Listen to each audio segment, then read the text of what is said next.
What's good, y'all? You already know what it is, baby. This is T Paris, aka the Young Marvin Gaye. This rap shit, most original, most creative, most in tune with the times, and I'm sort of like your inspiration. And this is Peace Perspective. But let's not waste no time. Let's get right into it. Oh man, we got a real good topic today. Our topic of discussion is toxic behavior. Now, this is a loaded topic, man. And I just want to put a little disclaimer out there, man. Put this little disclaimer out there right from the jump. Yeah, these are just my opinions, man. So I don't want nobody to take this personal or think that I'm trying to come at anybody, specifically. I just think it was time we, delve a little deeper into these topics of conversation. So before we get into it, let's just break it down, you know what I'm saying? So we got toxic behavior first. You just break down the term toxic. Toxic just something that's poisonous, something harmful, unwelcoming towards other people. Behaviors, they represent the way that we carry ourselves, the way we interact with other people, sort of like our characteristics. So these are things that are pretty much embedded in us, and they take a long time to change. So if this is you, this is you. You understand what I'm saying? So let's put our thinking caps on, man. Let's just delve in.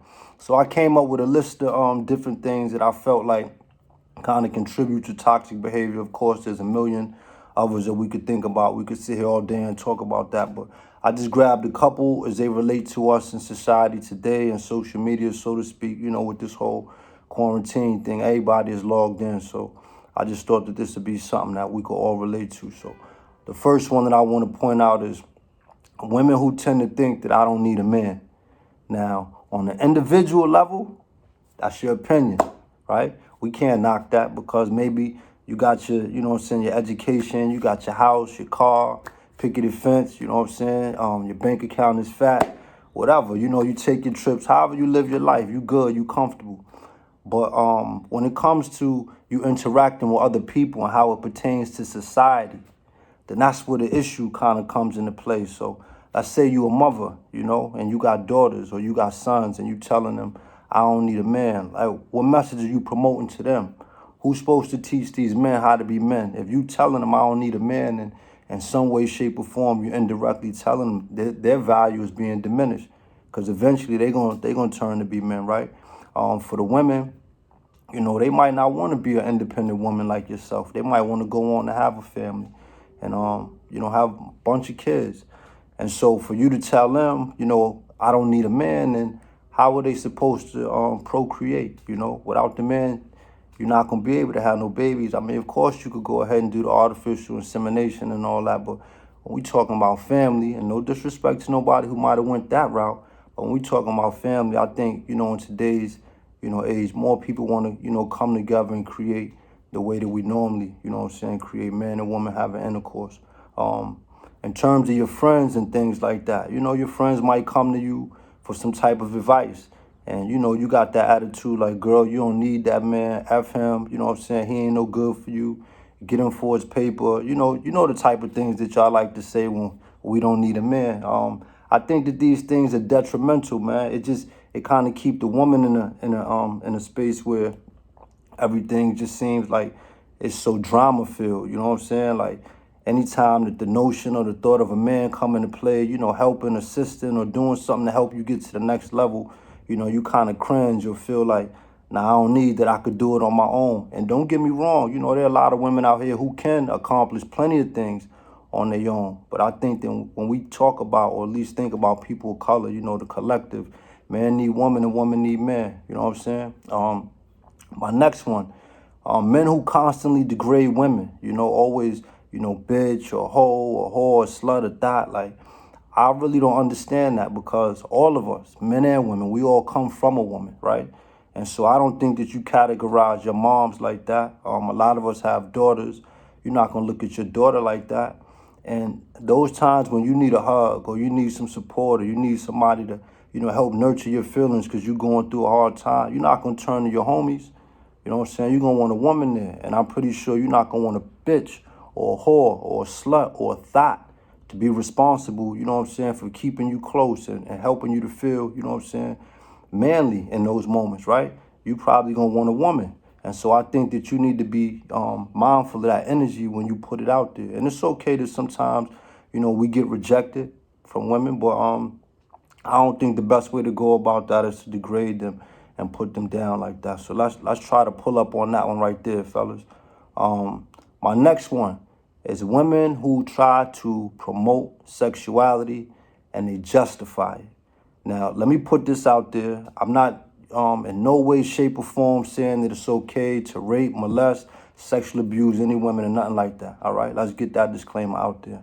What I am saying though is if you take the social media and you lead, with your breast or your behind or, your vagina, a lot of women, they get a lot of attention because of these things. And when men approach you or men want to talk to you, oftentimes, they come at you in a sexual way. They come at you in a provocative manner.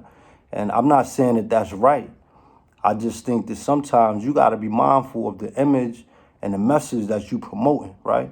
So, for example, if we was in a community and I was, bringing some of my friends from out of town, and they like, yo, P, what's up? Yo, I'm hungry. I want some soul food. I got a taste for collard greens. I'm not going to take them to the Chinese restaurant. Now, I'm not saying that some Chinese buffets might not have collard greens. They might. But that's just like saying on social media, if I see a woman who's showing all her body parts and I come at her, and I proposition her for a night on the town that's going to end, in sex, and it's a one-night thing and that's it. Am I wrong for that? Now, don't get me wrong. I'm not saying the women that promote their body, don't also, have intelligence. I'm not saying that.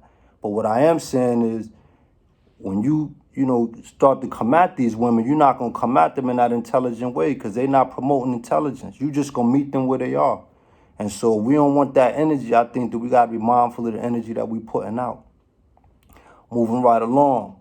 The fellas, posting pictures of guns and, money and stuff like that. That's just my opinion, but I think that's an example of just low self-esteem. It's like you feel because you post a gun, it make you tough. When you go to jail, you ain't going to be able to use that gun. You still going to have to be able to knuckle up and fight. You understand what I'm saying? The money is beautiful. But then when the women come at you, and they asking to get their hair done, their nails done, pocketbooks, and you don't have that, you can't get mad at them. You know what I'm saying? The same way that they promote their bodies and it make you want to go at them for some sex, when you posting that money, it make them want to come at you for a favor. You know what I'm saying? I forgot the little saying that women got, I'll do something strange for a little change. You heard that before? You can't be mad when that's the state of mind, when you posting these type of things online. I think that another thing you want to think about too is the young men that's coming up, after you. Because a lot of times they looking up to somebody and seeing things you doing. So yeah, sometimes the women might be tapping them. They might be showing you a little bit of attention.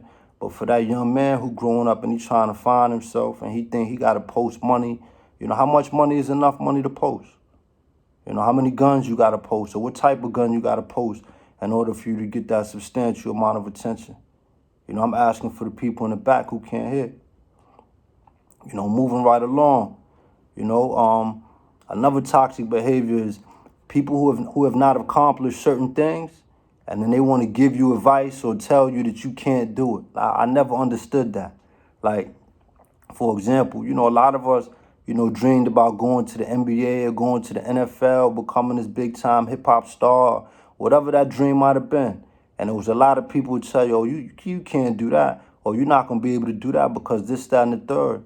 And most times those people never accomplish it themselves. And so sometimes what I think we're doing is we projecting our own fears, our own worries, our own doubts onto other people. You know what I'm saying? Just my theory that sometimes, it's better just to allow people to go out there, and if they don't make it, then they don't make it on their own, as opposed to you trying to be the one to tell them, yo, I tried to tell you so. Because oftentimes when you tell somebody that you can't do something, you're making them feel like you're not going to support them. We all need support, and support is free. So if you don't want to support, you ain't got to support. But at the same time, you don't have to condemn or break somebody down, right? In closing, I want to say this. To me, in my opinion, some of these things that I mentioned are some of the behaviors that we see on a day-to-day basis. There's, a couple others that we see. You know, people posting videos of people of color getting brutalized by the police or fighting in our community. You know, I don't understand, you know, the purpose of that, because nothing positive usually comes from it. You know, when men and women go back and forth online arguing with each other, or people go back and forth online arguing with each other, knowing that, you know, we never gonna see each other, we don't know each other. So why we gotta be disrespectful, you know? Sometimes you don't see it, you know, because you in the moment, but people standing back and looking in, it just make it look like we gonna be in the space that we in forever. And, you know, sometimes we love to say it's the white man, but a lot of this stuff that I just mentioned right here, it happens in our community. It happens on a day-to-day basis, you know, and none of the stuff that I mentioned really got nothing to do with the quote-unquote white man. So that's just something for us to think about. I want y'all to tell me what are some of the toxic behaviors that you feel uncomfortable about or make you feel like you want to speak up about. I want to, you know, thank everybody who chimed in. I should have said in the beginning, but, you know, it's never too late. I need y'all to hit that like button. Don't forget to hit the subscribe button. A couple comments don't hurt. You know what I'm saying? The dialogue's been great. And the comments as of late, I want to tell y'all thank you for that. And just let me know what y'all think about toxic behavior, man. This T Paris, aka the Young Marvin Gaye, this rap shit, most original, most creative, most in tune with the times. I'm sort of like your inspiration. Toast to the town. Peace.